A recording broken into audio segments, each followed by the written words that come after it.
Acababa de vender mi empresa por $38 millones.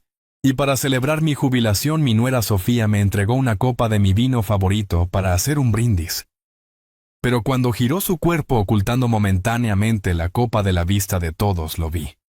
El movimiento rápido de su muñeca, el pequeño objeto blanco cayendo en el líquido rojo oscuro, desapareciendo sin dejar rastro.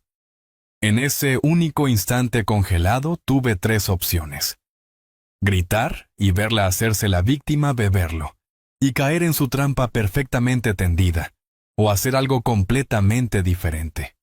Lo que elegí hacer a continuación convirtió mi fiesta de jubilación en una zona de desastre, y fue solo el comienzo de una guerra que nunca quise pelear. Antes de contarte lo que sucedió, déjame saber en los comentarios desde dónde nos estás escuchando.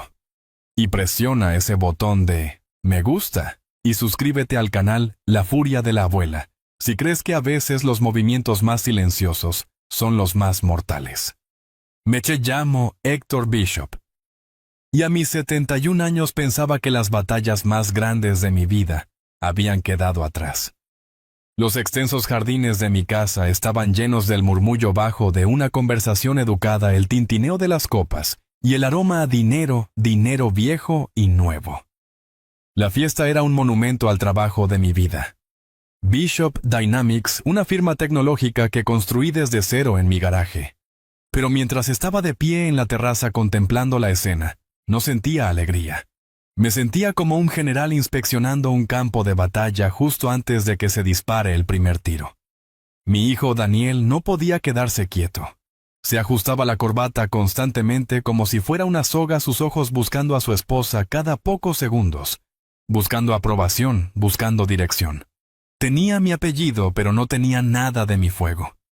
El fuego en nuestra familia ahora pertenecía enteramente a su esposa. Sofía, por otro lado, era un retrato de calma glacial. Vestida con un brillante vestido plateado que probablemente costaba más que mi primer auto, se movía por la fiesta no como una anfitriona, sino como una reina inspeccionando su territorio recién conquistado. Su sonrisa era una obra de arte perfectamente elaborada, desplegada con precisión estratégica. Era esa sonrisa sobre la que mi difunta esposa Clara me había advertido. Clara era el corazón y el alma de Bishop Dynamics, la ingeniera brillante para mi astucia empresarial.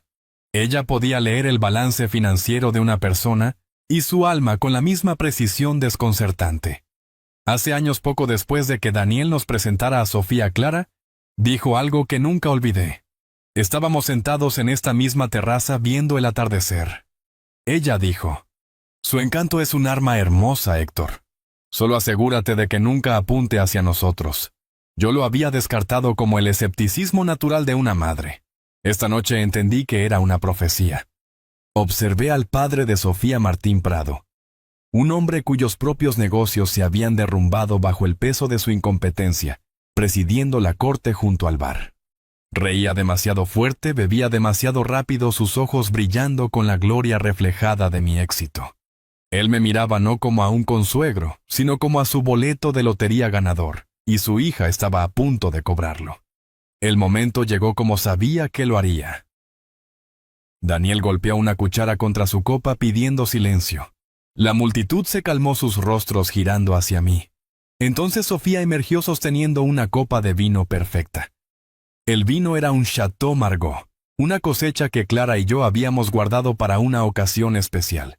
Se suponía que debíamos beberlo en nuestro 50 aniversario, un aniversario que ella nunca llegó a ver. Verlo en la mano de Sofía se sentía como una profanación. Ella se deslizó hacia mí, su vestido plateado susurrando a través de la terraza de piedra. «Papá», dijo ella, su voz una sinfonía de afecto fingido. «Una botella especial para una noche especial. Te lo has ganado». Me entregó la copa, sus dedos rozando los míos. Su tacto era tan frío como el hielo. Sus ojos se clavaron en los míos, y por una fracción de segundo, su sonrisa perfecta vaciló. Ahí fue cuando lo vi. El plan no era solo tomar mi dinero. El plan era borrarme. Mientras se daba la vuelta a su cuerpo creando una breve pantalla, vi el movimiento. Fue el movimiento practicado y económico de un mago o un asesino. Su otra mano, que sostenía un pequeño bolso de mano, se movió sobre la copa. Una pequeña pastilla blanca, no más grande que un grano de arroz, cayó de sus dedos. Golpeó el vino rojo oscuro sin hacer ruido y desapareció al instante. El mundo pareció ralentizarse. El murmullo de la multitud se desvaneció en un rugido sordo en mis oídos. Mi corazón, un músculo de 71 años que había sobrevivido a adquisiciones corporativas y caídas del mercado, martilleaba contra mis costillas con una fuerza que me aterraba. El pánico era un lujo que no podía permitirme. Mi mente, afilada por décadas de decisiones de alto riesgo, corrió a través de las opciones. Opción A, acusarla. Podrías haber gritado, señalado con mi dedo. Ella acaba de envenenar mi bebida.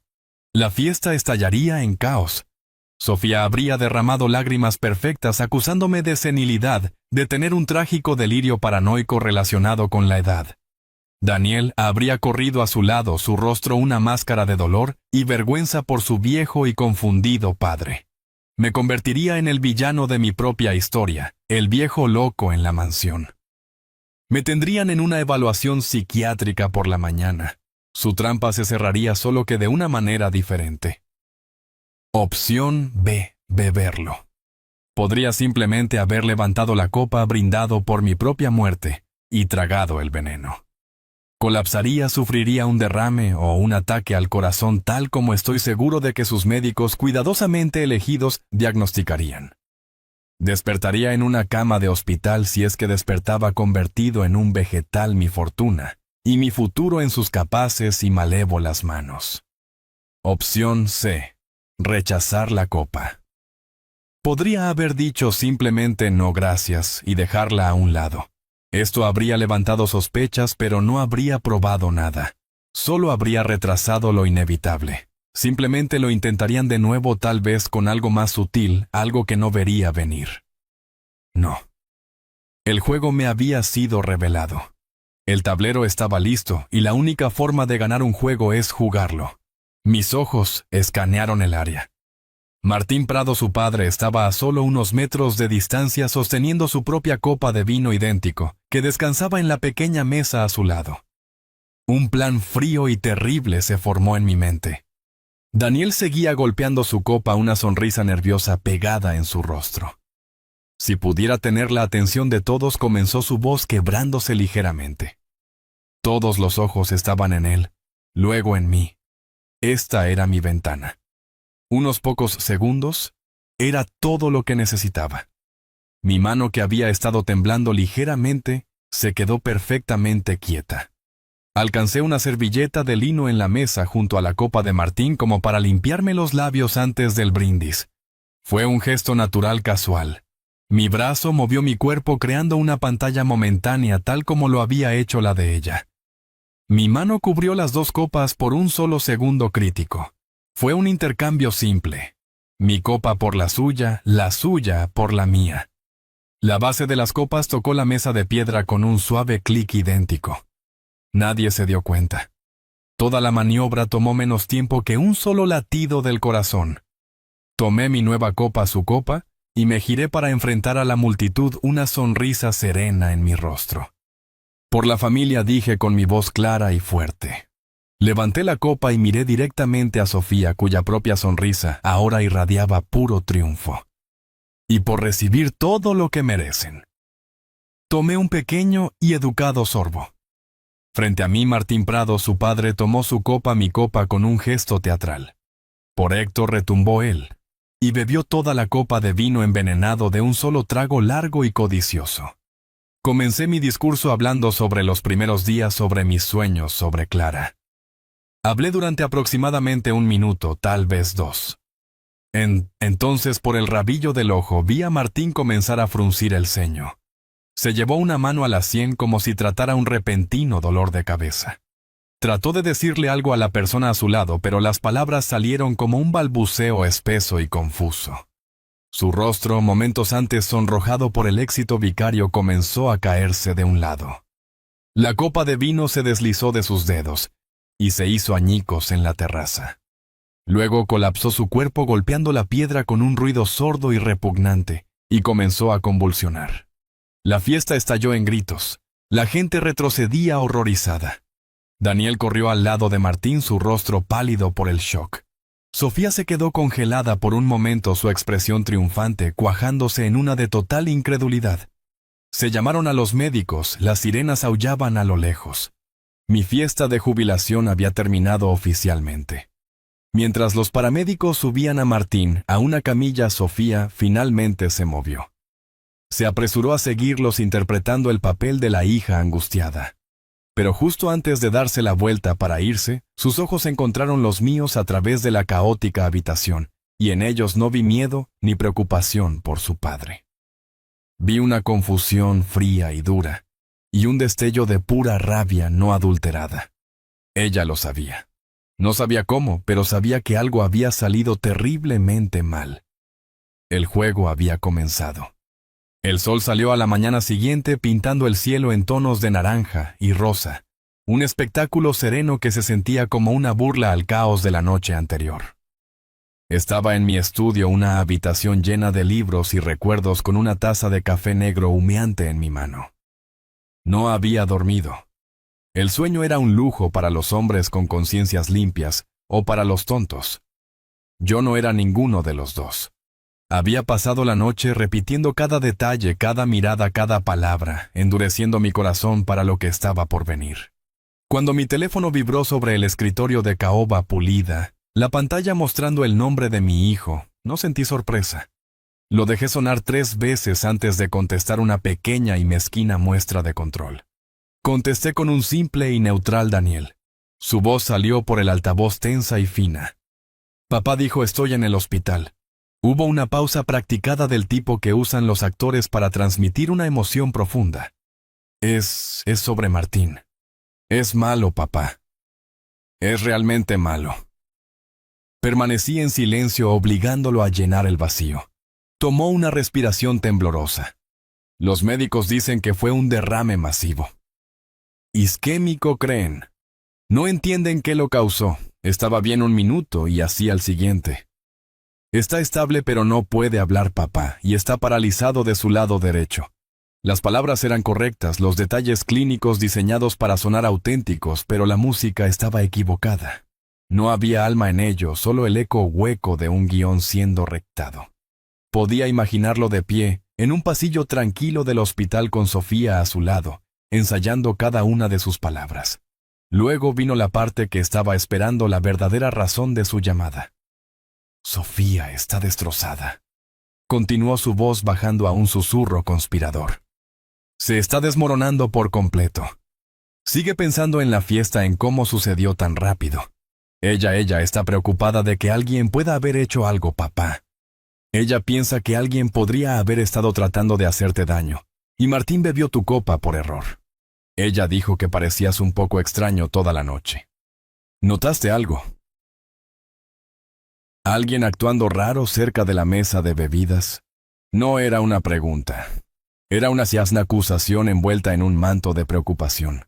Estaba sondeando, probando mis defensas, tratando de ver si sospechaba la verdad.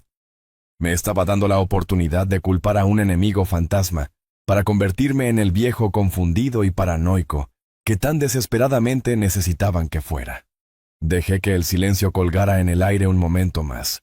Luego respondí en un tono calmado y medido, el que usaba para negociaciones comerciales, no para crisis familiares. Esas son noticias terribles, hijo, dije, mi voz goteando una preocupación paternal que no sentía. Dile a Sofía que todos estamos pensando en él. Lo más importante ahora es su cuidado. Ignoré completamente su pregunta. Toda la noche fue borrosa, Daniel. Un final terrible y confuso para lo que debería haber sido una ocasión feliz. Deberíamos dejar que los médicos hagan su trabajo. Estoy seguro de que lo resolverán.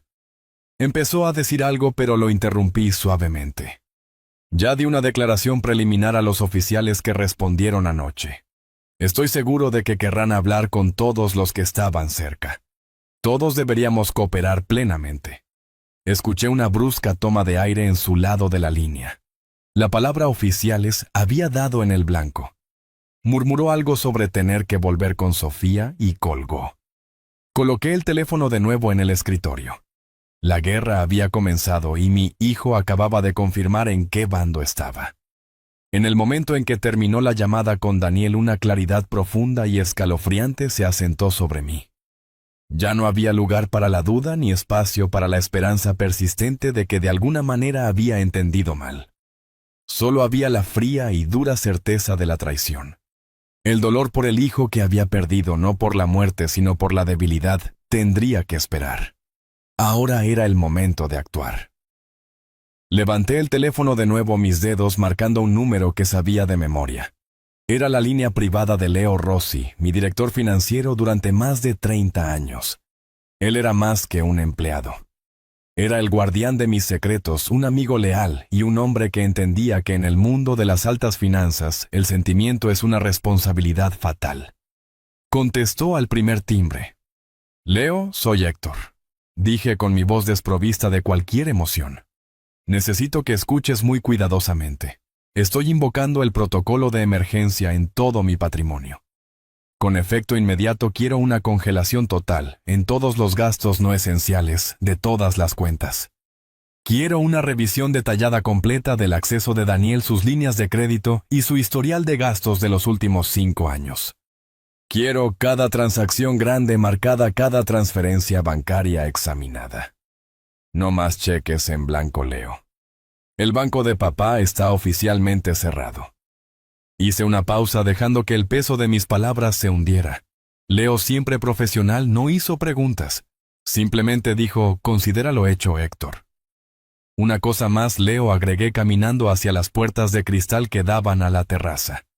Necesito un hombre, no un buen investigador privado. Necesito al mejor absoluto del Estado. Quiero a alguien discreto, minucioso y totalmente implacable. Quiero a alguien que pueda encontrar una aguja en un pajar y luego decirme quién forjó la aguja y dónde compraron el acero. El dinero no es una preocupación. Casi podía escuchar los engranajes girando en la mente de Leo. Conozco a un hombre, dijo después de un momento. No es barato y no es agradable, pero encuentra cosas que la gente no quiere que se encuentren.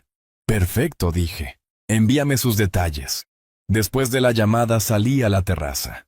El sol de la mañana brillaba haciendo que los fragmentos de la copa rota de Martín brillaran como diamantes esparcidos en el suelo de piedra. El equipo de limpieza había sido instruido para esperar mi señal. Fui a la pequeña mesa donde había realizado el cambio.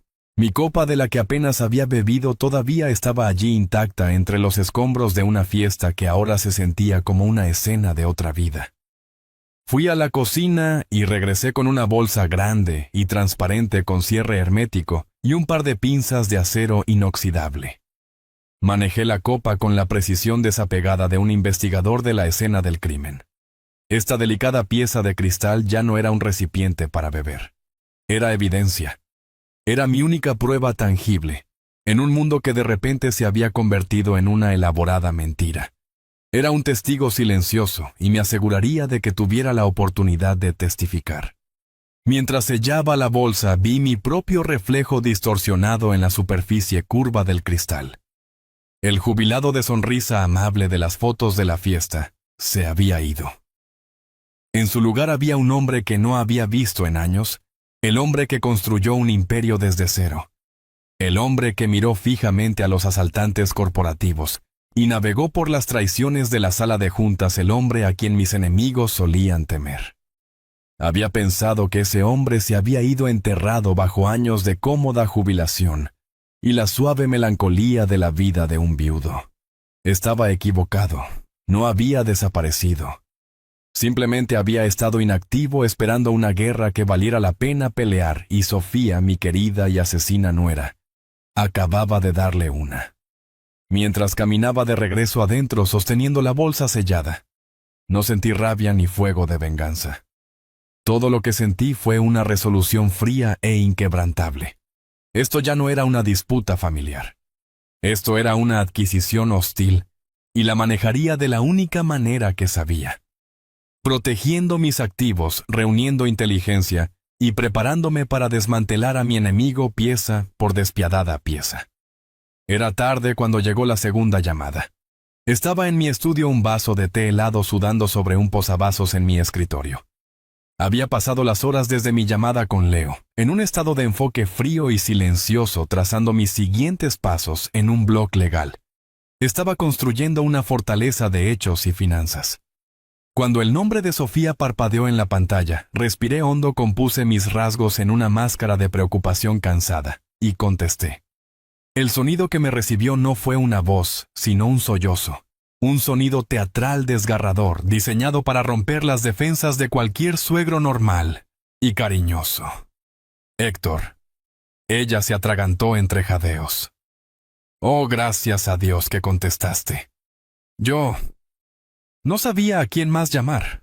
Dejé que su actuación colgara en el aire. Sofía, dije con mi voz suave. ¿Qué pasa? ¿Qué ha sucedido? Ella se lanzó a un monólogo que no fue nada menos que una obra maestra del engaño. No puedo dejar de verlo.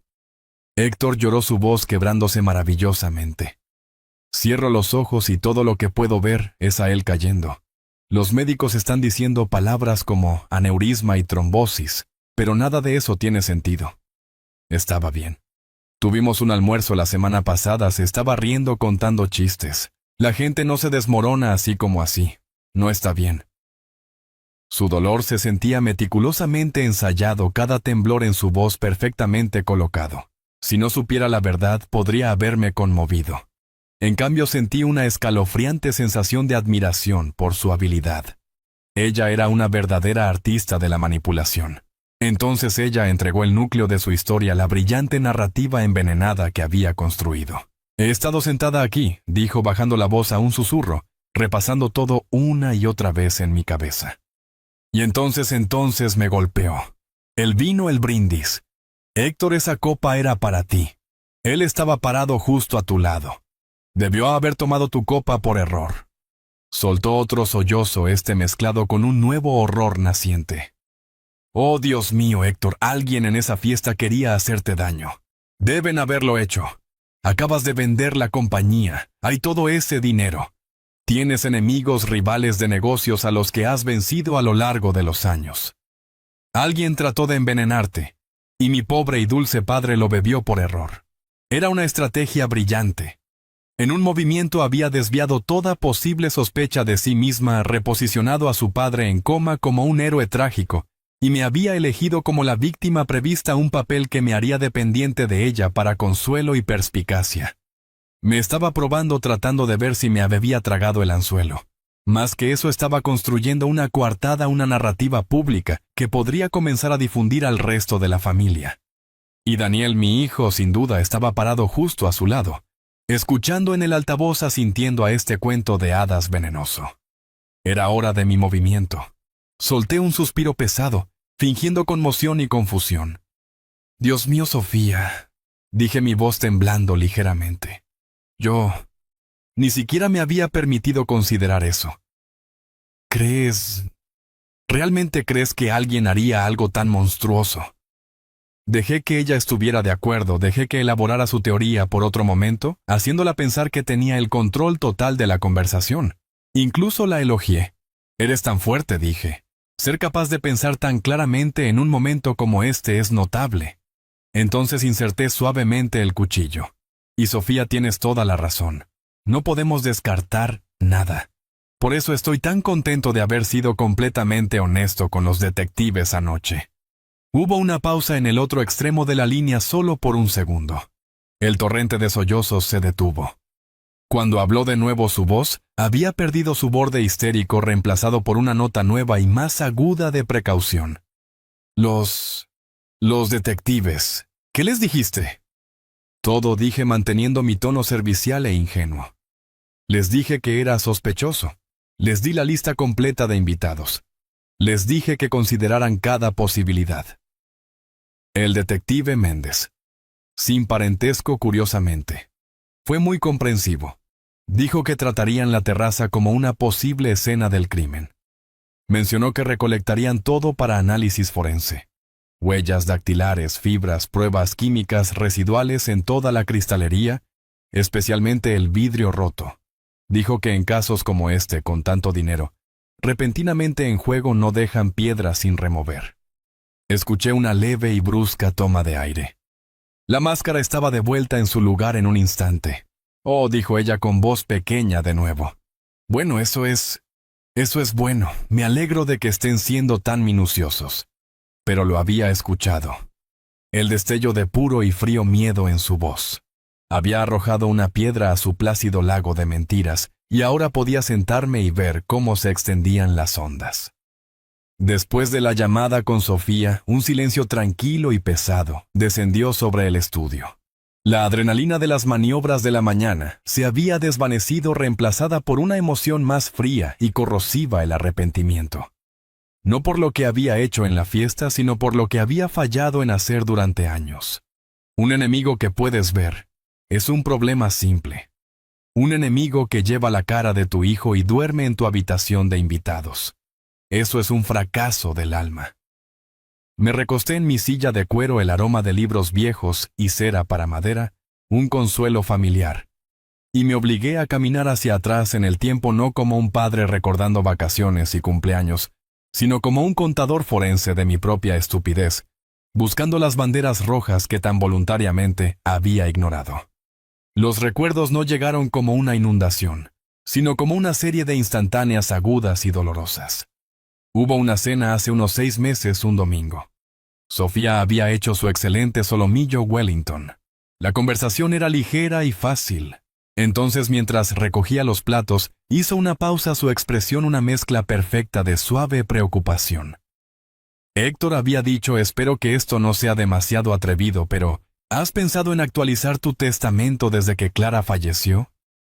Es tan importante tener estas cosas en orden para la tranquilidad de todos. Daniel había intervenido de inmediato. Tiene razón, papá. Es solo ser responsable. En ese momento se sintió como una conversación madura y cariñosa. Ahora lo veía por lo que era: reconocimiento.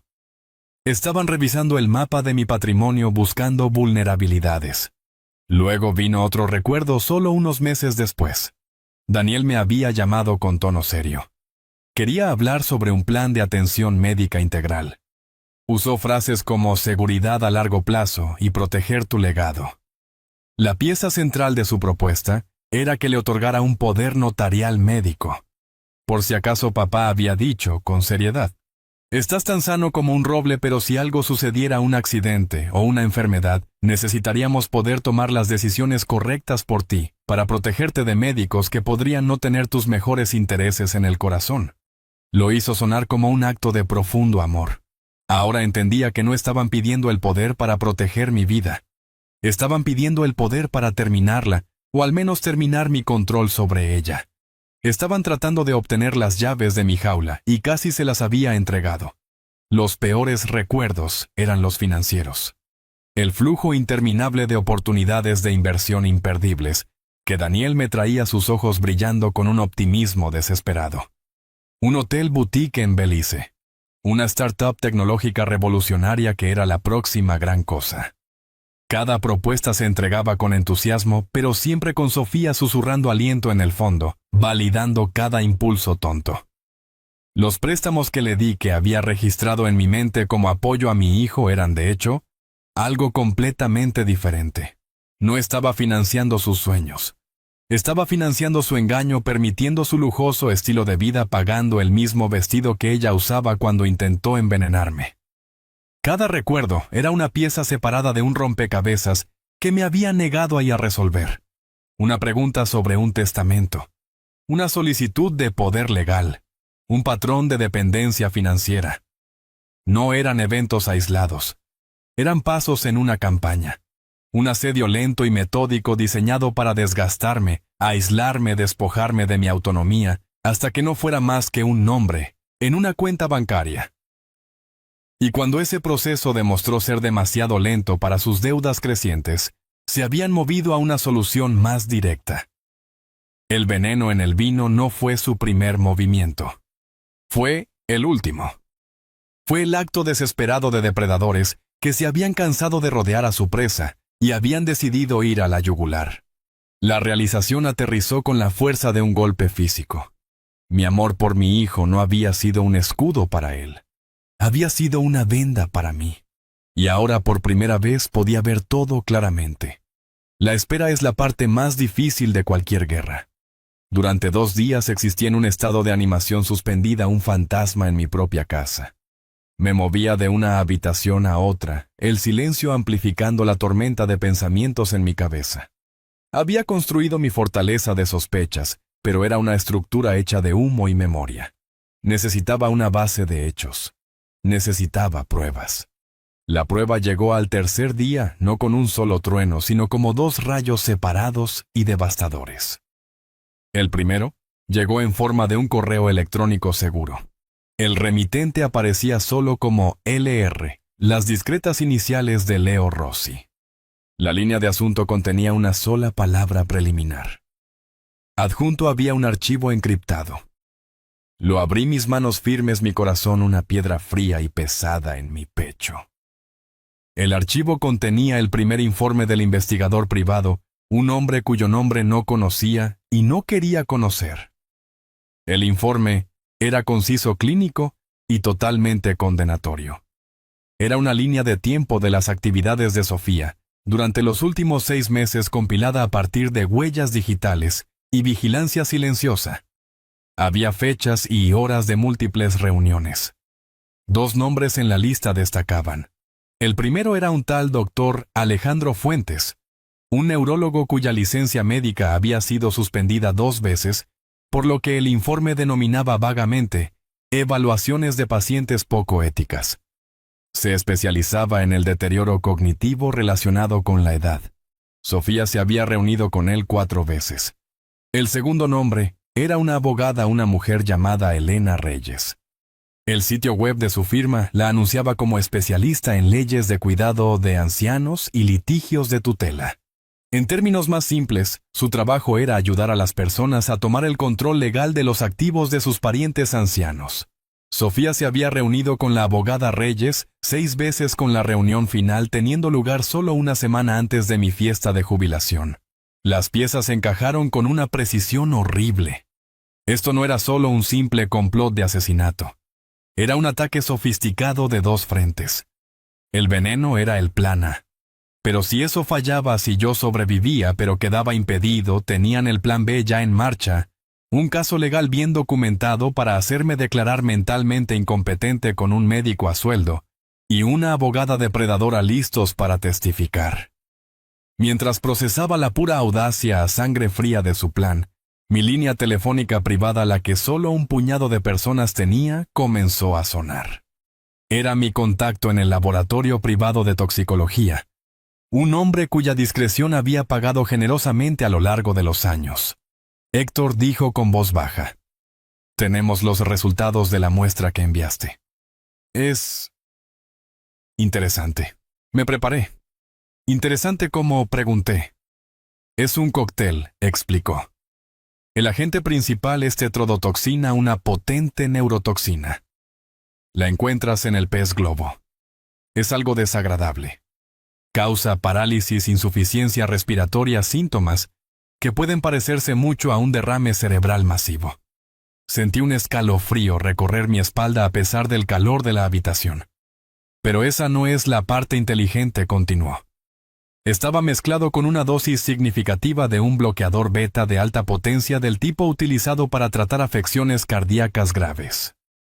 En una persona sana, especialmente cuando se combina con alcohol, ese bloqueador beta causaría una caída catastrófica y repentina en la presión arterial y la frecuencia cardíaca.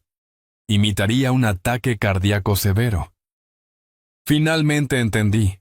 No habían dejado nada al azar. Era un veneno diseñado con negación plausible incorporada, ya fuera que mi cuerpo reaccionara como un derrame o un ataque al corazón. El resultado habría sido el mismo: un viaje al hospital donde su neurólogo mascota estaría esperando para diagnosticarme con una catástrofe natural relacionada con la edad. La causa oficial de muerte o incapacitación habría sido un evento médico no criminal. Mi último hilo de esperanza de que Daniel fuera simplemente un peón, un participante involuntario, se rompió. Este nivel de planificación, esta sofisticación intrincada y malvada, tenía el nombre de Sofía escrito por todas partes. Pero Daniel había estado allí en cada paso del camino. Él había sostenido la escalera mientras ella afilaba el cuchillo. Los dos correos electrónicos, los dos informes separados pintaban una sola imagen aterradora. Mi hijo y mi nuera no solo habían intentado matarme. Habían creado una caja de muerte legal y médica, una trampa sin escape. Pero habían cometido un error de cálculo fatal. Habían olvidado que yo fui quien les enseñó a jugar al ajedrez. Y yo, todavía, era el maestro del juego. La sala de conferencias en Aguilar en Asociados estaba a un mundo de distancia de las habitaciones tranquilas y embrujadas por el dolor de mi casa. Era una fortaleza de vidrio y acero encaramada 30 pisos sobre la ciudad, un lugar donde las fortunas se defendían y los imperios se desmantelaban a través de la precisa y fría aplicación de la ley. La larga mesa de mármol negro reflejaba el cielo gris de la tarde como un lago oscuro y quieto. Me senté en un extremo con Leo Rossi a mi derecha y Judith Aguilar en la cabecera de la mesa. Leo, mi amigo de 30 años, parecía cansado, los números y hechos de la traición de mi familia pesando sobre él. Judith, sin embargo, parecía energizada. Era una mujer de unos 50 años con ojos agudos e inteligentes y una presencia que irradiaba control absoluto. En su mundo, no había caos, solo problemas esperando una solución estratégica. Esparcida sobre la mesa entre nosotros, estaba la anatomía de la traición de mi familia. El informe del investigador privado, con su línea de tiempo de reuniones secretas. El análisis de toxicología del laboratorio con su descripción clínica del cóctel de un envenenador. Y los estados financieros de Leo, que mostraban en columnas brutales de tinta roja la profundidad de la desesperación de mi hijo y mi nuera. Durante una hora hablé con mi voz baja y uniforme, relatando todo desde la fiesta hasta las llamadas telefónicas. Leo intervino ocasionalmente para aclarar un punto financiero. Judith escuchó sin interrupción. No tomó notas. Simplemente me observaba, su mirada inquebrantable absorbiendo cada hecho, cada matiz. Cuando terminé, el silencio en la habitación era absoluto. Judith finalmente se inclinó hacia adelante, colocando sus manos planas sobre la mesa. Muy bien, dijo, su voz cortando la tensión. Definamos a nuestra oposición. Miró los informes como si fueran informes de exploración sobre un ejército enemigo. Sofía es la general aquí. Es una depredadora clásica, una narcisista maligna de libro de texto. Su principal fortaleza es su capacidad para proyectar una imagen pública impecable que le permite manipular las emociones de todos los que la rodean. Su historia con su primer marido sugiere que esta no es su primera campaña. Es despiadada, inteligente y paciente.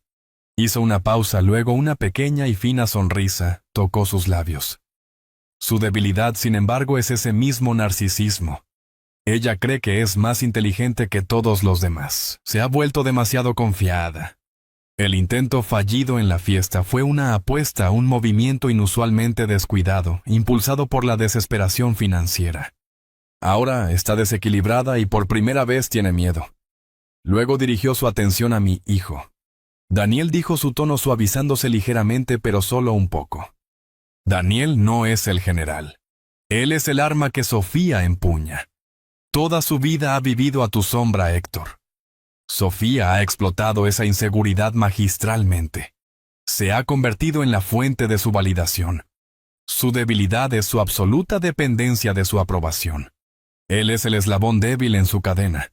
Si aplicamos el tipo correcto de presión en el lugar correcto, se romperá. Se reclinó su análisis completo.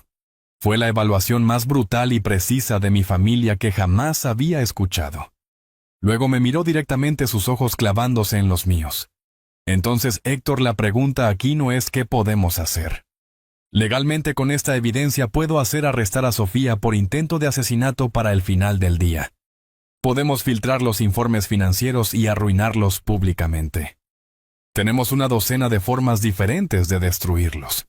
La verdadera pregunta es, ¿qué quieres hacer tú? ¿Cómo se ve la victoria para ti? ¿Quieres justicia pública, un juicio desordenado y una sentencia de prisión para tu nuera? Y muy posiblemente para tu hijo. ¿O quieres algo más, una victoria privada y más definitiva? Pensé en el escándalo, los titulares, la ruina que traería al nombre que Clara y yo habíamos pasado nuestras vidas construyendo. Pensé en mi hijo débil y tonto pudriéndose en una celda de la cárcel. La prisión era un final, pero no era justicia. No para esto. No, dije con voz firme. Sin policía todavía no. La prisión es demasiado simple. Es una jaula. No quiero enjaularlos, quiero desmantelarlos. Quiero despojarlos del poder y el estatus que tanto anhelan. Quiero obligarlos a vivir con las consecuencias de sus elecciones, con nada más que la verdad de quiénes son. Y quiero que mi hijo entienda sin sombra de duda el verdadero costo de su traición. Quiero un ajuste de cuentas, Judith, no solo una condena. La sonrisa de Judith Aguilar se ensanchó, y por primera vez pareció genuina. Era una sonrisa fría, aguda y depredadora. Un ajuste de cuentas, repitió las palabras, saboreándolas como un buen vino en su boca. Bien. Eso me da mucho más con qué trabajar que simples cargos criminales. Manos a la obra. Judith deslizó una carpeta gruesa y encuadernada a través de la mesa de mármol. Aterrizó frente a mí con un golpe suave y definitivo. Esto, dijo bajando la voz, un registro, es la historia de nuestra general. Conocemos su estrategia. Ahora entendamos sus campañas pasadas. Abrí la carpeta. La primera página era una fotografía de Sofía. Parecía más joven, quizás a finales de sus 20, sonriendo en la cubierta de un yate. Se veía radiante, feliz y completamente inocente. El informe del investigador privado comenzaba no con ella, sino con su padre, Martín Prado. Mientras leía, emergió un retrato de un hombre que había pasado toda su vida persiguiendo la ilusión de la riqueza. Había tenido una serie de negocios fallidos, cada uno más llamativo y peor concebido que el anterior. Un concesionario de autos de lujo que quebró en una espectacular nube de deudas. Un asador de alta gama que cerró sus puertas en menos de un año. Le había enseñado a Sofía a amar las trampas de la riqueza, los autos, la ropa, las fiestas, pero nunca había podido proporcionarlo él mismo. Le había dado apetito por un mundo que no podía permitirse, creando un hambre en ella, que eventualmente consumiría a todos los que tocara. No era solo un cómplice en el complot contra mí. Había sido su primera víctima, sus propios fracasos, moldeándola en la depredadora en la que se convertiría. Pasé la página y mi sangre se heló. Había otra fotografía. Era Sofía de nuevo del brazo de un hombre diferente. Era guapo, de cabello plateado y parecía estar a finales de sus 60. Su nombre era Arturo Castillo, un magnate inmobiliario de la costa este recientemente viudo. Según el informe, Sofía lo había conocido solo 3 años antes de conocer a mi hijo Daniel. Su historia fue un romance vertiginoso del tipo que a los periódicos les encanta escribir. El magnate solitario y afligido, y la vibrante y hermosa consultora de arte que trajo luz de nuevo a su vida. Se casaron en 6 meses. Durante 2 años, fueron la imagen de la felicidad, fotografiados en galas benéficas y en lujosas vacaciones europeas. Y entonces golpeó la tragedia. Arturo Castillo, a la edad de 68 años, murió repentinamente de una trombosis coronaria masiva. Un ataque al corazón. Mis ojos escanearon las líneas del informe, mi mente corriendo. Arturo tenía una condición cardíaca conocida, pero bien controlada. Tenía un equipo de los mejores médicos que el dinero podía comprar. Pero el informe notaba un detalle crucial. En los últimos 6 meses de su vida, Sofía había asumido la gestión completa de su cuidado personal. Había despedido a su enfermera privada de mucho tiempo, insistiendo en que ella podía manejar sus necesidades ella misma. Ella supervisaba todos sus medicamentos. Los paralelos eran tan marcados, tan escalofriantemente obvios, que se sentían como un golpe físico.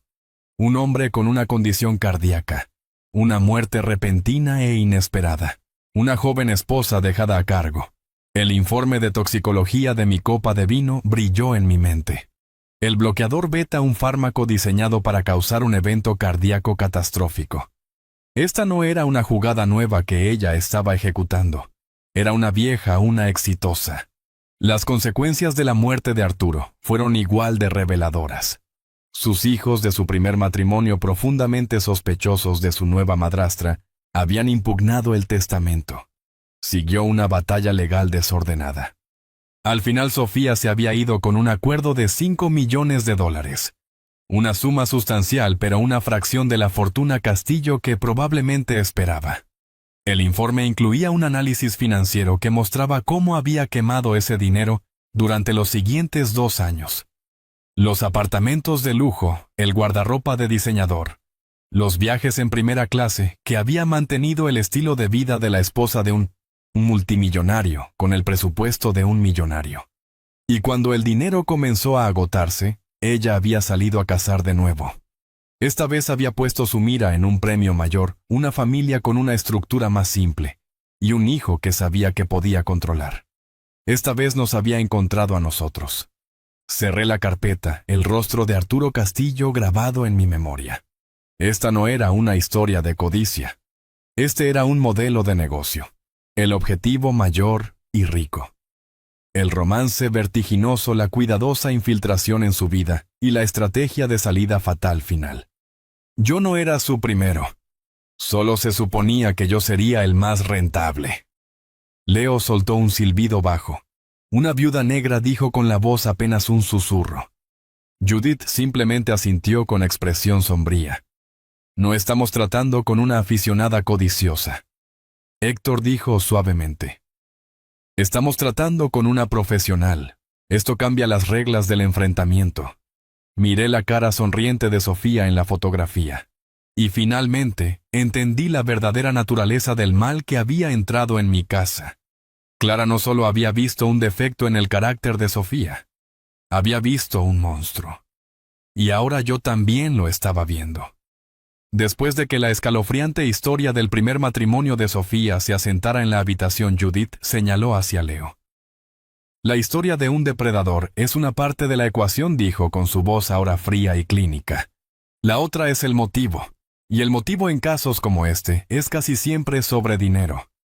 Leo, muéstranos los números. Leo, que había estado en silencio hasta este punto, deslizó una carpeta delgada encuadernada en cuero frente a mí. No necesitaba decir una palabra. Su expresión sombría lo decía todo. La abrí. La primera página era un resumen de una sola hoja, una instantánea financiera de la vida de mi hijo y mi nuera. El número en la parte inferior de la página, encerrado en tinta roja por la mano meticulosa de Leo, hizo que el aire saliera de mis pulmones. Estaban endeudados por la suma de casi $3,5 millones. Era una cifra asombrosa e incomprensible. Las páginas que siguieron fueron una autopsia detallada y desgarradora de fracaso y arrogancia. Era un catálogo de la locura de mi hijo, guiada y amplificada por la ambición de Sofía.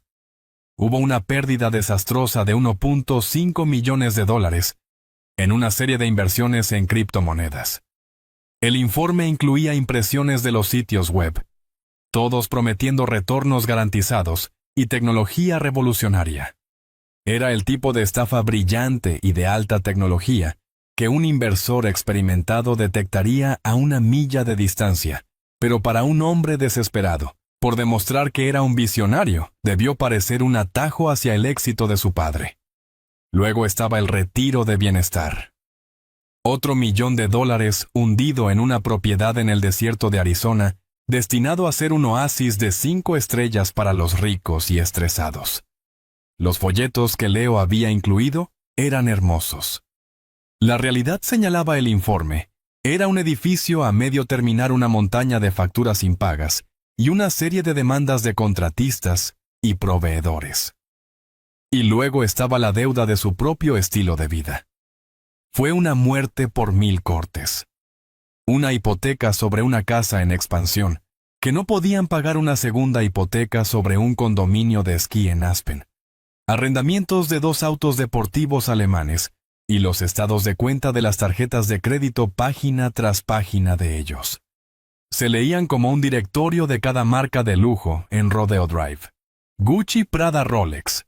Miles de dólares en cenas en restaurantes de los que nunca había oído hablar. Decenas de miles en vacaciones que me presentaron como viajes de negocios. Era un castillo de naipes construido con mi dinero y mantenido unido por puro nervio audaz. Mientras miraba los números, la verdadera imagen fea se enfocó. No era solo la codicia lo que había llevado a Sofía a dejar caer esa pastilla en mi vino. Era puro pánico. Los 38 millones de dólares de la venta de mi compañía no eran un premio mayor para ellos.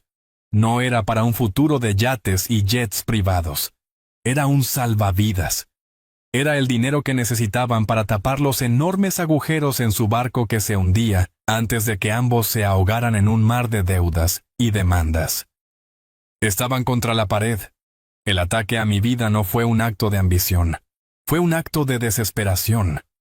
Leo señaló una entrada final en la página de resumen. «Esta es la que más me preocupa, Héctor», dijo en voz baja. Era un préstamo privado por $500,000, sacado hace solo 2 meses, de un prestamista con reputación de ser despiadado. «Mira la garantía que ofrecieron», dijo Leo. Mis ojos escanearon la línea. Mi mente se quedó en blanco por un segundo mientras leía las palabras.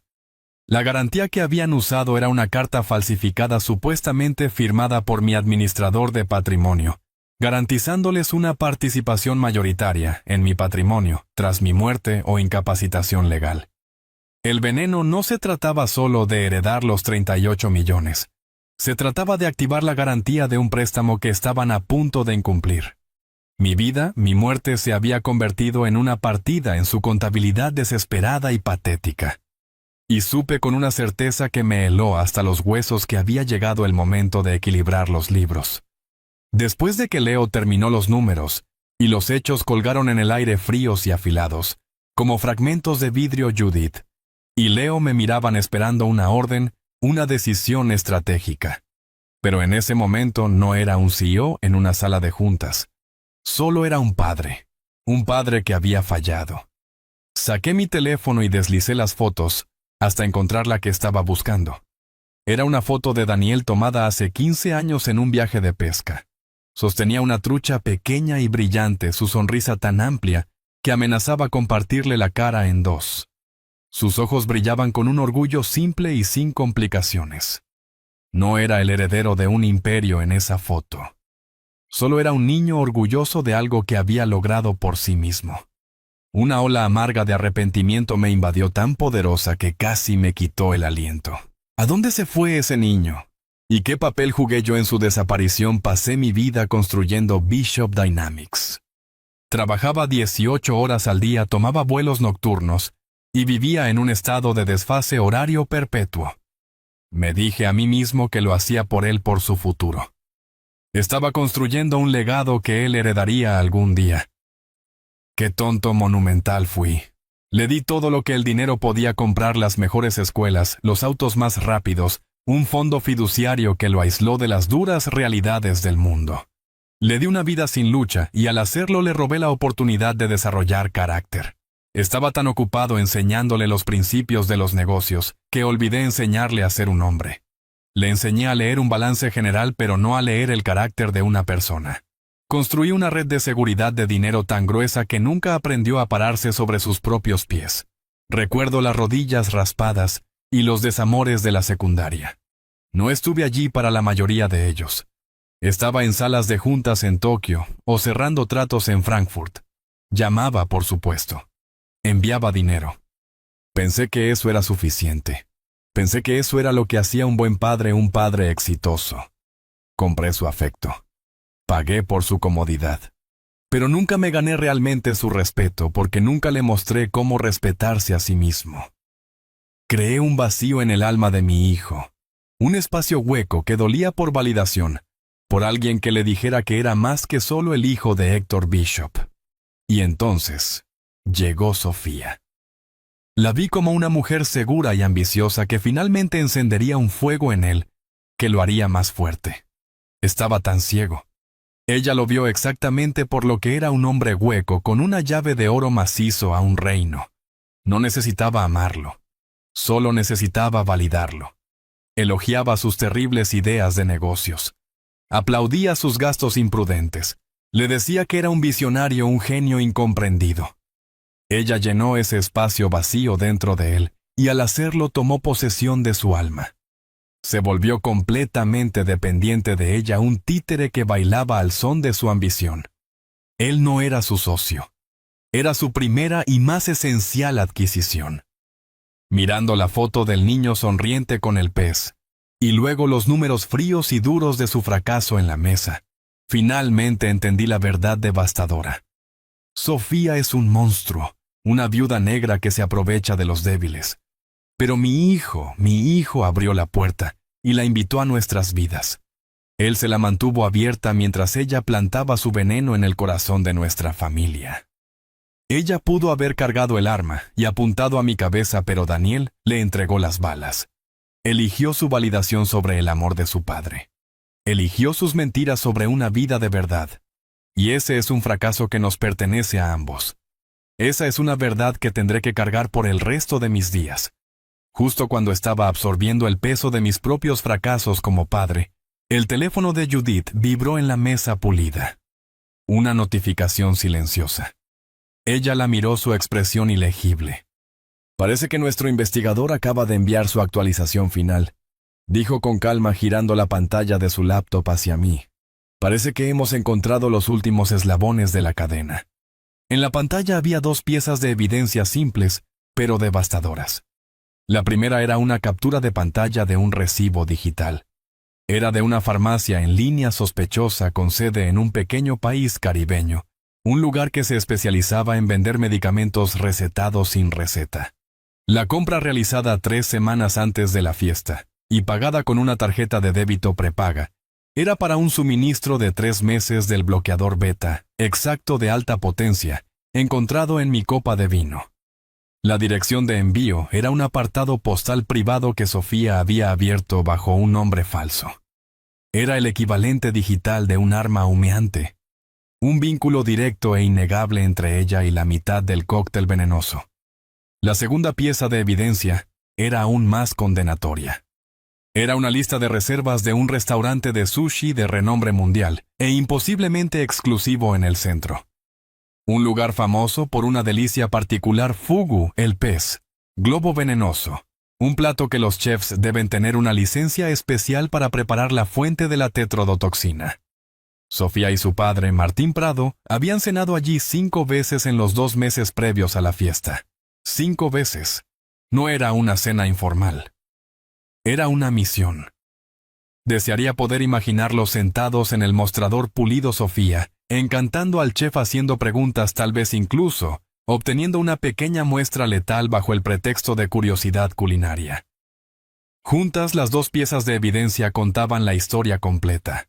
La adquisición cuidadosa del bloqueador beta escondido detrás de capas de anonimato digital, la obtención de la neurotoxina de un lugar público pero exclusivo. Era un plan meticulosamente elaborado e impresionantemente arrogante. Judith cerró la laptop. El clic silencioso resonó en la habitación silenciosa. «Y ahí lo tenemos», dijo su voz desprovista de triunfo, llena solo de un sombrío sentido de finalidad. Motivo, medios y oportunidad.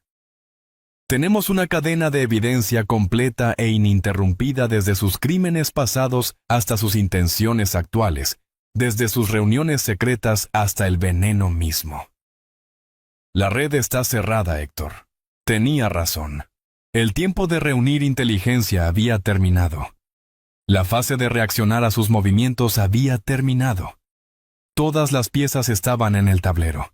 La evidencia estaba compilada, la trampa se entendía y el enemigo estaba claramente definido. La pregunta ya no era qué habían hecho. La única pregunta que quedaba era qué iba a hacer yo al respecto. El tiempo para la defensa había terminado. Era hora de atacar. La evidencia yacía sobre la mesa entre nosotros, un retrato completo y condenatorio de codicia e intento de asesinato. Toda la rabia, todo el dolor, todo el arrepentimiento, ahora se habían fusionado en un solo punto agudo. Una decisión. Judith Aguilar me había preguntado cómo se veía la victoria. Y ahora tenía que responder.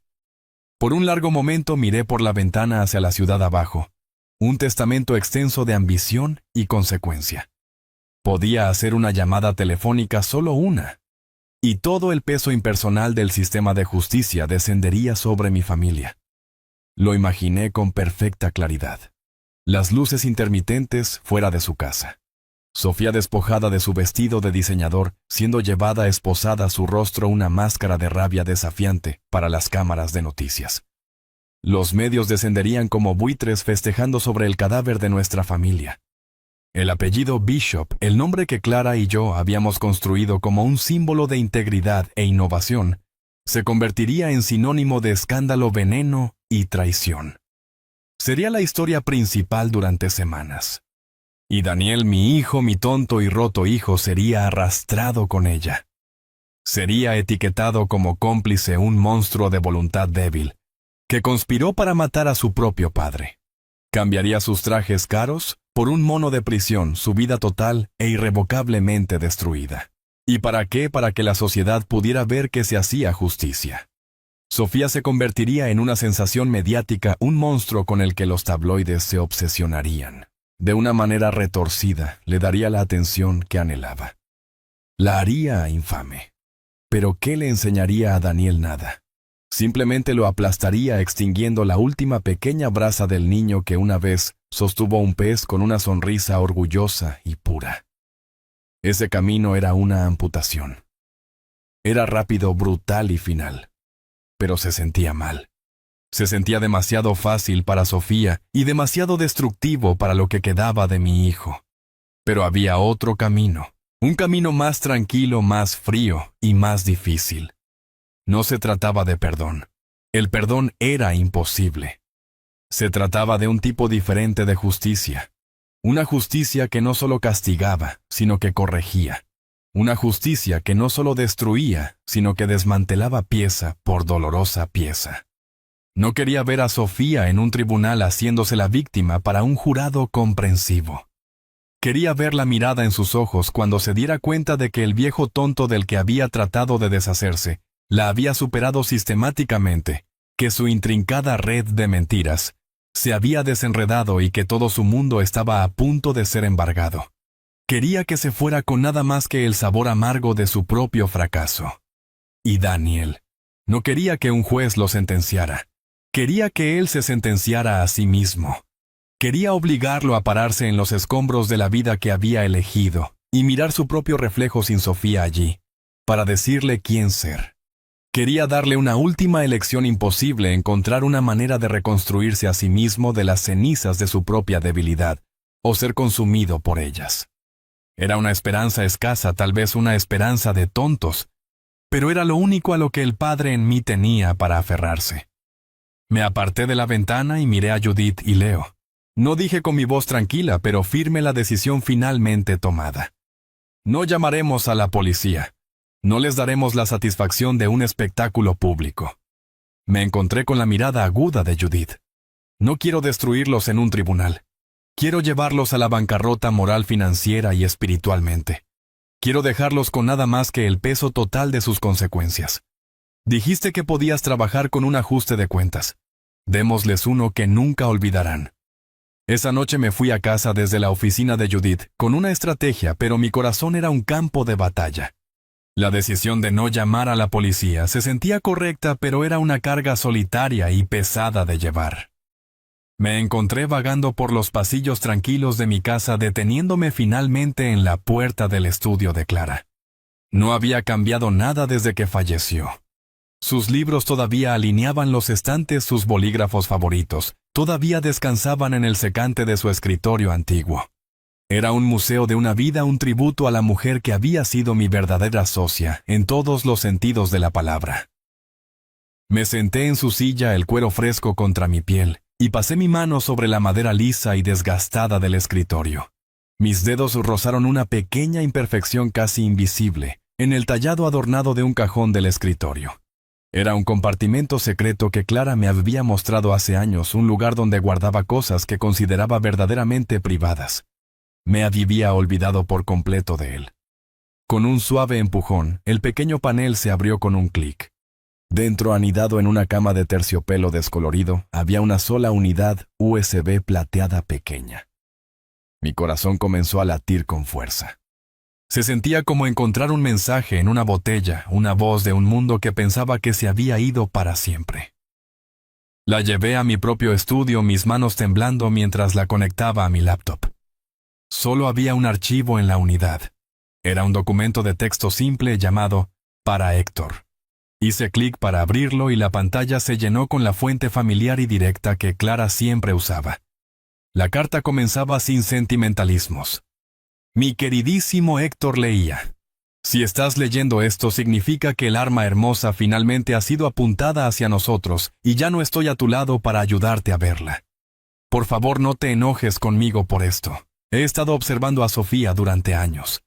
He visto el hambre en sus ojos, un hambre que no tiene nada que ver con el amor, y todo que ver con la adquisición». Mientras leía, era como si Clara estuviera en la habitación conmigo, su voz tranquila y firme cortando mi dolor y confusión. «También he observado a nuestro hijo», continuó. «Conozco tu corazón, mi amor. Tu mayor fortaleza es tu capacidad ilimitada de amar, especialmente a Daniel. Pero en este caso también es tu mayor debilidad. Tu amor te hará querer perdonar, encontrar excusas, creer las mentiras, porque la verdad es demasiado dolorosa de soportar. No puedes permitirte ese lujo ahora. No solo estás luchando por tu dinero, Héctor. Estás luchando por el alma de nuestro hijo y por el legado que construimos juntos, un legado de integridad, no solo de riqueza». Sus palabras no eran una súplica emocional. Eran un informe estratégico desde más allá de la tumba. «No luches contra ella con ira», escribió. «La ira es su combustible. Te hará predecible. No luches contra ella con fuerza bruta, como llamar a la policía. Ella convertirá eso en una historia de un viejo confundido atacando. Debes luchar contra ella con inteligencia, con precisión. Debes desmantelar sus argumentos, exponer sus mentiras y acorralarla con la verdad, hasta que no tenga espacio para maniobrar. Debes proteger nuestro legado. Y lo más importante, debes proteger a Daniel no solo de ella, sino de sí mismo». Y luego vino la revelación final asombrosa. Sabía que este día podría llegar, concluía la carta. «Y he hecho preparativos. Bishop Dynamics, la compañía que acabas de vender, fue siempre solo la cara pública de nuestro trabajo. He pasado los últimos 5 años construyendo silenciosamente una fortaleza para proteger lo que es verdaderamente nuestro. Nuestras patentes más valiosas, nuestra propiedad intelectual central, nuestras propiedades inmobiliarias, todas están aseguradas. He establecido un plan de contingencia. Judith Aguilar lo sabe todo. Ella era mi abogada antes de ser la tuya. Confía en ella. Deja que te guíe. Termina el trabajo que comencé, mi amor. Construimos esta vida juntos. Ahora debes protegerla». Me recosté en mi silla, las palabras en la pantalla borrosas a través de una película de lágrimas. Era su último regalo para mí, su último acto de amor. Ella había visto venir la tormenta y me había construido un arca. Mi resolución se endureció, pasando de ira caliente a acero frío y claro. Esta ya no era solo mi pelea, era nuestra. Y no le fallaría. A la mañana siguiente, armado con el mensaje de mi difunta esposa, entré de nuevo en la oficina de Judith Aguilar. El horizonte de la ciudad fuera de su ventana parecía menos amenazante, hoy las nubes grises menos opresivas. Ya no era un hombre reaccionando a una crisis. Era el ejecutor de un plan maestro, un plan trazado por una estratega brillante a la que había tenido la suerte de llamar mi esposa. Me senté en la mesa de conferencias de mármol y coloqué la pequeña unidad USB plateada entre nosotros. Judith la miró luego a mí, y una sonrisa lenta y cómplice se extendió por su rostro. Entonces dijo con su voz suave: «¿La encontraste?». Me preguntaba cuándo lo harías. Clara siempre tuvo un don para lo dramático. Sentí un nudo formarse en mi garganta. Ella me dijo que sabías todo, Judith. Dijo que tenía un plan de contingencia. La sonrisa de Judith se desvaneció, reemplazada por una mirada de profundo respeto. Héctor dijo: lo que Clara construyó no fue un plan de contingencia. Era una fortaleza legal y financiera tan perfectamente construida que Fort Knox parece un cobertizo de jardín en comparación. Giró su laptop hacia mí. En la pantalla había un organigrama complejo, una red de fideicomisos y compañías holding que me hizo dar vueltas la cabeza. En la parte superior, en una fuente simple y negrita, estaban las palabras SIB Legacy Holdings. Clara Bishop Legacy Holdings. Durante los últimos 5 años de su vida, explicó Judith, mientras tú dirigías las operaciones diarias de Bishop Dynamics, Clara estaba construyendo silenciosamente el arca. Ella vio venir la tormenta mucho antes que cualquiera de nosotros. Trabajó conmigo y con un equipo de los mejores abogados de fideicomisos internacionales para reestructurar todo. La empresa que acabas de vender, Bishop Dynamics, fue sistemáticamente despojada de sus activos más valiosos. Era un cascarón, Héctor. Un cascarón muy rentable y muy público, pero un cascarón al fin y al cabo. Mi mente luchaba por comprender la escala de lo que estaba diciendo. Las patentes de nuestras tecnologías principales, continuó Judith, señalando un cuadro en el gráfico, se mantienen en un fideicomiso de propiedad intelectual con sede en Delaware. Los bienes raíces comerciales, incluida la sede corporativa, son propiedad de un fideicomiso de inversión inmobiliaria separado. Todo lo de valor real y duradero se movió pieza por pieza a la bóveda impenetrable de SEB Legacy Holdings. Entonces entregó el golpe final y asombroso. Los 38 millones de la venta, dijo con sus ojos perforando los míos, no eran más que un señuelo. Era cebo. Clara sabía que si Sofía alguna vez hacía un movimiento iría por la pila de efectivo más visible y obvia. Ella quería que pensaran que ese era todo el premio. Judith hizo clic en un botón y apareció un solo número en la pantalla. Era la valoración auditada actual de los activos en poder de CB Legacy Holdings. El número era de más de $200 millones.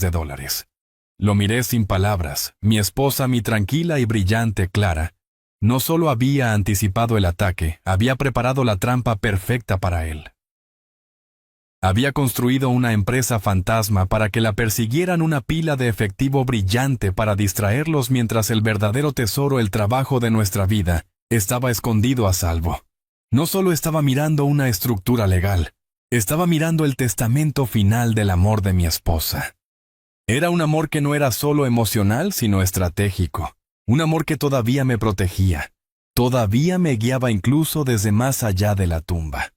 El camino a seguir ya no estaba envuelto en ira y confusión. Estaba iluminado por la brillantez del plan de Clara. Todo lo que tenía que hacer era caminar por él.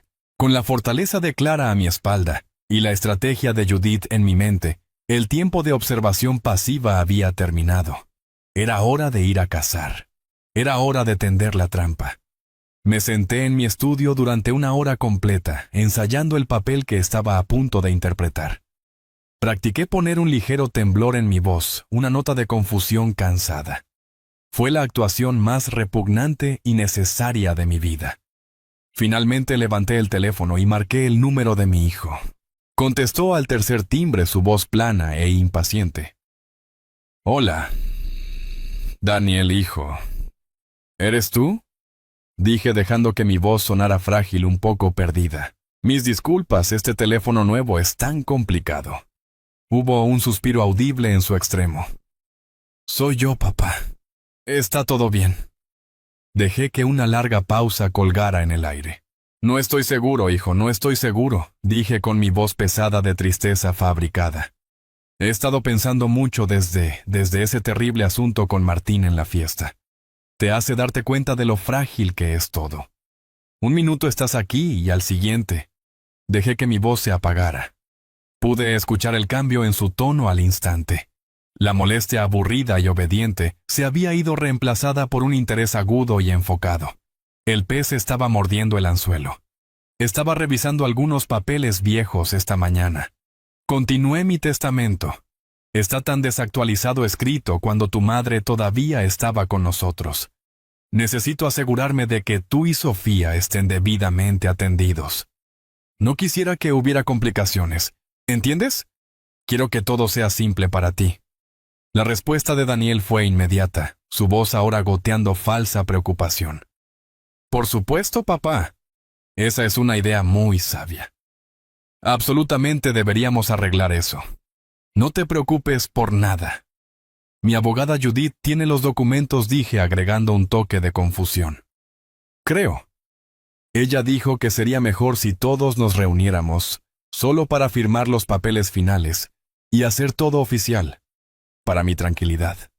El entusiasmo de Daniel era algo físico que podía sentir a través del teléfono. Absolutamente, papá. Eso es perfecto.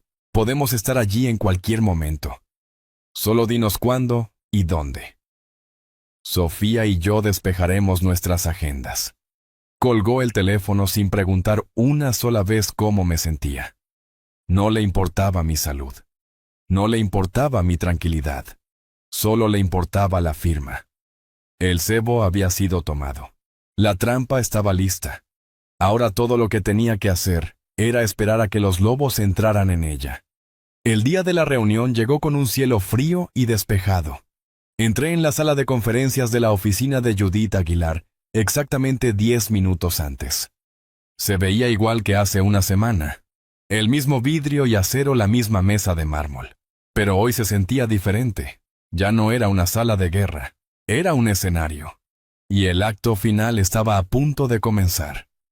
Me senté en el extremo más alejado de la mesa, Judith, a mi derecha, su expresión tranquila y neutral. Tomé unas cuantas respiraciones profundas, invocando al anciano frágil y ligeramente confundido que necesitaba hacer una última vez. La puerta se abrió exactamente a las 10 en punto. Daniel y Sofía entraron seguidos por un hombre elegante y seguro de sí mismo, en un traje caro, que solo podía ser su abogado. Sofía era la estrella del espectáculo. Estaba vestida con un vestido azul marino sobrio, y a medida la imagen de la elegancia obediente y preocupada. Corrió a mi lado inmediatamente tomando mi mano entre las suyas frías. Su rostro era una máscara de preocupación. Papá dijo con su voz suave y cariñosa: «¿Te sientes bien? ¿Te ves tan cansado? No te preocupes. Pasaremos por esto rápidamente. Estamos aquí para encargarnos de todo ahora». Fue una actuación magnífica. Daniel trató de proyectar un aire de autoridad, pero solo parecía un niño disfrazado con la ropa de su padre.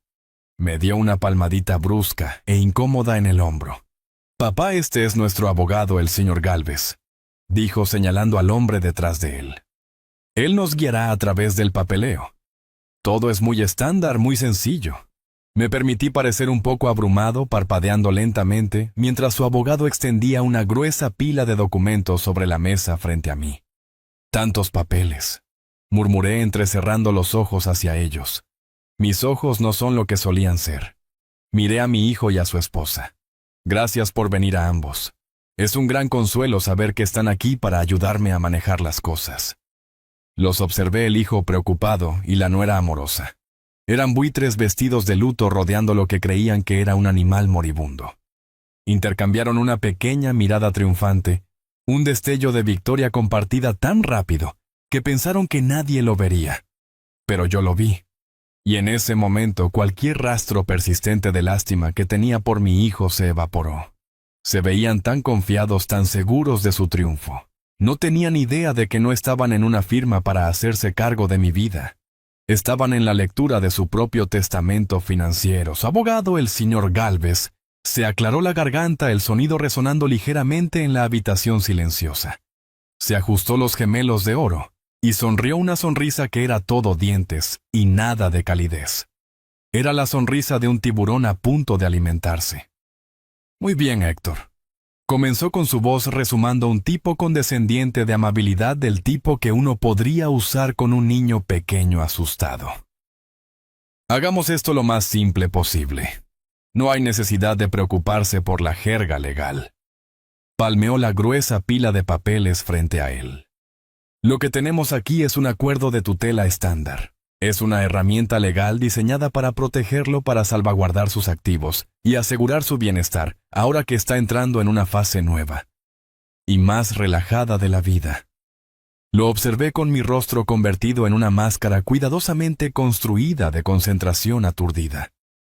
Asentí lentamente, como si tratara de procesar una fórmula matemática compleja. Por dentro me maravillaba de la pura desfachatez absoluta. Usaba palabras como proteger y salvaguardar mientras presentaba el papeleo para una adquisición hostil de una vida humana. Hablaba de mi bienestar mientras presentaba el instrumento legal de mi ejecución financiera prevista. Sofía colocó una mano suavemente en mi brazo. Solo significa que ya no tendrás que preocuparte por todos estos asuntos estresantes, papá. Ella susurró su voz, una imitación perfecta de preocupación amorosa. Daniel y yo nos encargaremos de todo. Puedes simplemente relajarte y disfrutar de tu jubilación. El señor Gálvez continuó hojeando las páginas. El acuerdo otorga a Daniel y Sofía autoridad conjunta para administrar su patrimonio, sus inversiones y su atención médica. Dijo con su tono suave como la seda. Es simplemente una forma de aliviar su carga.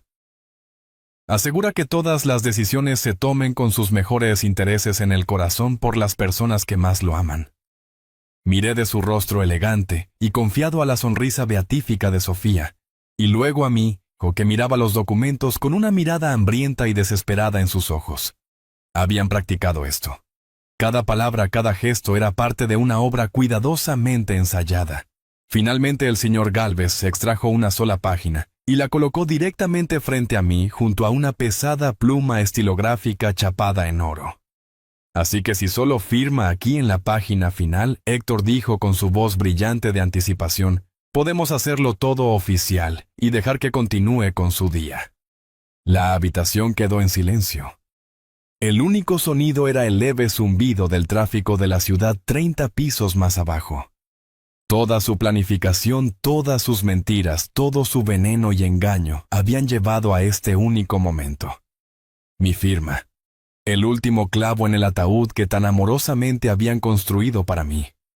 Miré el papel en la línea esperando mi nombre. Tomé la pesada pluma su metal frío, un marcado contraste con el temblor que forzaba en mi mano. Sofía se inclinó más cerca, sus ojos brillando de triunfo. La victoria estaba tan cerca que podía saborearla. Mi mano sosteniendo la pesada pluma de oro se cernía sobre la línea de firma. El temblor que fingía de repente se sintió real. El aire en la habitación estaba denso de anticipación. La sonrisa de Sofía era un corte depredador, sus ojos fijos en la punta de la pluma. Daniel prácticamente estaba conteniendo la respiración.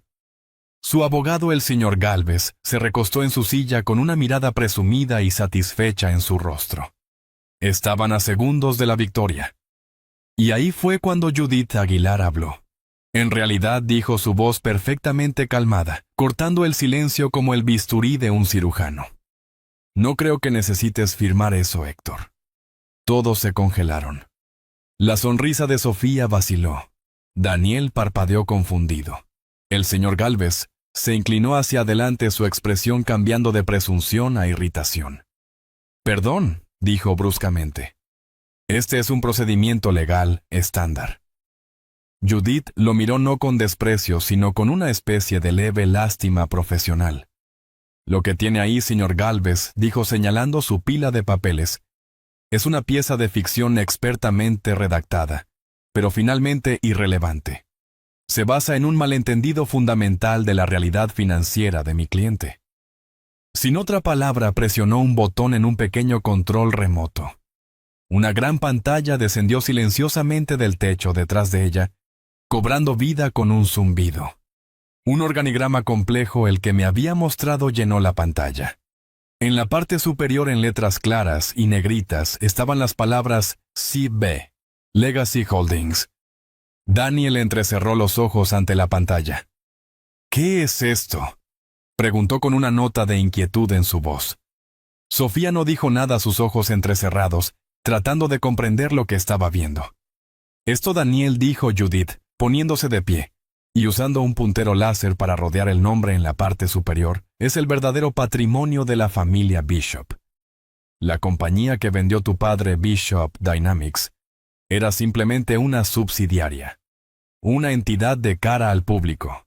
Una muy rentable, pero un cascarón al fin y al cabo. El señor Gálvez se puso de pie de un salto. Esto es absurdo. He visto los estados financieros, el acuerdo de venta. Has visto lo que queríamos que vieras. Judith continuó con su voz todavía perfectamente nivelada. Hizo clic en el control remoto de nuevo. Un extracto bancario apareció en la pantalla. Los 38 millones de dólares de la venta de Bishop Dynamics. El dinero en el que han estado tan enfocados fue transferido la semana pasada a un fideicomiso caritativo irrevocable a nombre de Clara Bishop. Los fondos se desembolsarán para investigación médica y organizaciones benéficas para niños durante los próximos 20 años. Ese dinero se ha ido. Pertenece al bien público ahora. El color desapareció del rostro de Sofía. Daniel parecía como si le hubieran dado un puñetazo en el estómago. ¿De qué estás hablando?, tartamudeó. Yo soy su hijo. Soy el heredero. El puntero láser de Judith se movió a un cuadro en la parte inferior del gráfico, un cuadro conectado a nada más. Tenía el nombre de Daniel en él. Eres el beneficiario de un fideicomiso personal separado establecido por tu madre hace años, dijo. Pero en cuanto a los activos de control de CB, Legacy Holdings, que a partir de la valoración de esta mañana, valen poco más de 200 millones de dólares tú. Daniel, no tienes acciones. No tienes reclamo de herencia, y no tienes absolutamente ninguna autoridad. La finalidad en su voz era absoluta. La confianza presumida en sus rostros se cuajó en una incredulidad cruda y fea. Su mundo perfectamente construido, todo su futuro, acababa de ser vaporizado frente a sus ojos por un puntero láser, y una verdad que nunca en sus sueños más salvajes y arrogantes se habían molestado en buscar. La trampa se había cerrado. El silencio que siguió a la revelación de Judith fue más pesado y profundo que cualquiera que hubiera experimentado. Era el sonido de un mundo rompiéndose. Daniel simplemente miraba la pantalla con la boca ligeramente abierta, su mente obviamente incapaz de procesar la escala de la realidad financiera que acababa de estrellarse contra él. Pero Sofía, su reacción fue diferente. La máscara de shock se derritió rápidamente, reemplazada por la mirada fría y dura de un depredador acorralado. Su hermoso rostro, hace un momento una imagen de preocupación amorosa, se retorció en una máscara de furia pura y no adulterada. «Esto es una mentira», siseó con su voz baja y peligrosa. «Esto es un truco. Eres un viejo senil y tonto, y estás tratando de estafar a tu propio hijo de su derecho de nacimiento». Su abogado, el señor Galvez, parecía aterrorizado como un hombre que había entrado en una jaula, esperando un caniche y encontró un tigre. Judith ni siquiera se inmutó. «¿Un derecho de nacimiento?». «Zora Bishop», preguntó con su tono peligrosamente suave. «¿Es así como lo llamas?». Hizo clic en el control remoto de nuevo. Un archivo de sonido apareció en la pantalla y luego la propia voz de Sofía llenó la habitación goteando lágrimas falsas. Era la grabación de su llamada telefónica conmigo, aquella donde hiló su elaborado cuento de un enemigo misterioso. «Alguien trató de envenenarte, y mi pobre y dulce padre lo bebió por error», gritó su voz grabada. Al verse obligada a escuchar su propio engaño magistral, un rubor oscuro subió por el cuello de Sofía. Y hablando de veneno, continuó Judith, haciendo clic en la siguiente diapositiva. «Revisemos el informe de toxicología de la copa que bebió su padre». Los detalles clínicos de la tetrodotoxina y el bloqueador beta llenaron la pantalla. Un cóctel bastante sofisticado, notó Judith, casualmente diseñado para imitar un evento cardíaco natural o un derrame cerebral. Uno podría pensar que fue diseñado por alguien que tenía alguna experiencia previa con este tipo de cosas. Dejó que eso colgara en el aire por un momento antes de entregar el golpe final. Hizo clic de nuevo. El recibo de la farmacia en línea con su compra de bloqueadores beta apareció junto a la lista de las 5 reservas de cena de Sofía y Martín en el exclusivo restaurante de Fugu. La cadena de evidencia estaba completa, un círculo perfecto e inquebrantable de culpa. Y ahí fue cuando Sofía finalmente se rompió. Su fachada, cuidadosamente construida, se hizo añicos en 1.000.000 de pedazos. Tú, chilló apuntándome con un dedo tembloroso. Se suponía que debía ser un vegetal babeante a estas alturas. Mi padre es un vegetal babeante por tu culpa. Arruinaste todo. La habitación quedó en silencio total. La mandíbula de su abogado cayó. Daniel miró a su esposa, su rostro un lienzo de horror, viendo finalmente al monstruo con el que se había casado. Ella acababa de confesar. En su rabia y su furia narcisista por haber sido superada, nos había entregado la única pieza de evidencia que no teníamos, su propia admisión. El arma hermosa finalmente había fracasado espectacularmente. En medio de los escombros de la confesión de Sofía, finalmente me puse de pie. El anciano frágil y confundido desapareció reemplazado por el hombre que había construido un imperio de la nada. Mi voz cuando hablé no era fuerte, pero llenó la habitación con una autoridad que habían olvidado que poseía. Esto nunca se trató de dinero, dije, mirando no a Sofía, sino directamente a mi hijo Daniel. El dinero es una herramienta nada más. Esto se trataba de legado. Tu madre Clara entendía eso. Ella sabía que un legado no es lo que dejas para tu familia, es lo que dejas dentro de ellos. Dejé que mi mirada se desviara hacia Sofía, que ahora estaba pálida y temblando, la rabia reemplazada por un miedo animal naciente. Tu madre vio venir esto, continué con mi voz fría como el acero.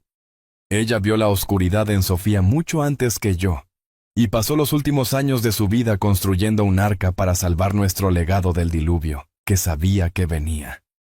No solo estás luchando contra mí, estás luchando contra un fantasma, y has perdido. Con eso, Judith Aguilar dio un paso adelante, colocando 2 carpetas delgadas finales sobre la mesa de mármol pulido. Empujó la primera hacia Sofía. Esto, dijo Judith con su voz clínica, es una orden de restricción que le prohíbe legalmente cualquier contacto con la familia Bishop. También contiene un resumen de la evidencia que hemos compilado.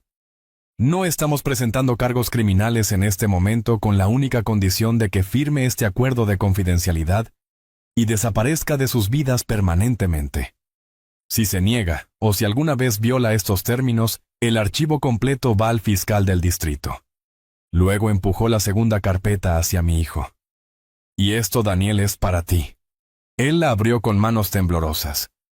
Tu padre ha establecido un fideicomiso a tu nombre. Recibirás un estipendio mensual de $3,000, suficiente para vivir, pero no suficiente para ser imprudente. Viene con una condición. Debes completar un programa de tiempo completo de 1 año para asesoramiento psicológico y terapia financiera. Si no completas el programa, o si alguna vez intentas contactar a Sofía de nuevo, el fideicomiso se disuelve. Permanentemente.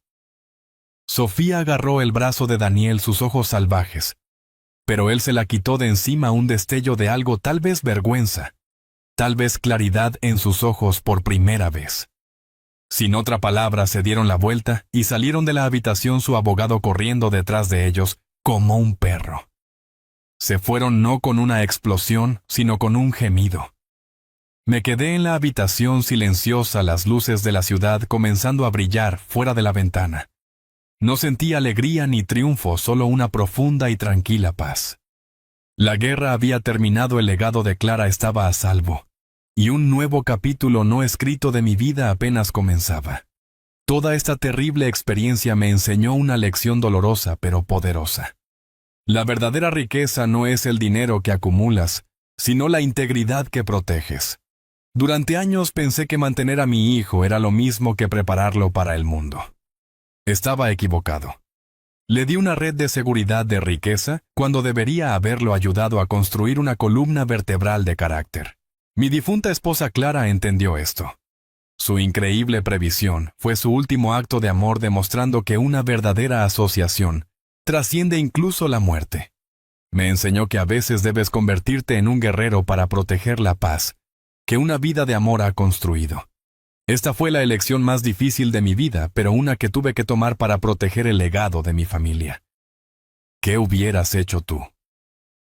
Déjame saber tus pensamientos en los comentarios abajo, y no olvides darle me gusta y suscribirte para más historias.